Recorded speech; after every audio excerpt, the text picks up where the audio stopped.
નમસ્કાર, દિવ્ય ભાસ્કરની ખાસ સિરીઝ ગુજરાતના બિગ પ્રોજેક્ટ્સમાં આપનું સ્વાગત છે. હું છું ચિંતન. આજે વાત કરવાની છે અમદાવાદમાં નિર્માણ પામેલા એક એવા પ્રોજેક્ટની જેનું તાજેતરમાં જ અમિત શાહે લોકાર્પણ કર્યું. શું છે આ પ્રોજેક્ટ અને એનાથી લોકોને કેટલો ફાયદો થશે, ચાલો જોઈએ.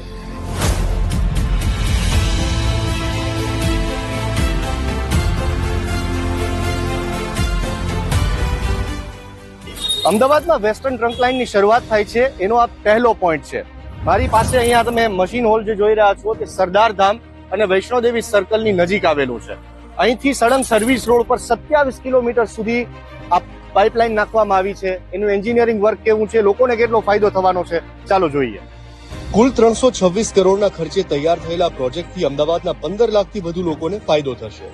શહેરના વૈષ્ણોદેવી, ચાંદખેડા, સાબરમતી, ગોતા, રાણીપ, ઘાટલોડિયા, થલતેજ, બોપલ, બોડકદેવ, ઘુમા, શેલા, જોધપુર, વેજલપુર, મક્તમપુરા, સરખેજ આ વિસ્તારોમાં પાણી ભરાવાની સમસ્યા હવે ભૂતકાળ બની જશે.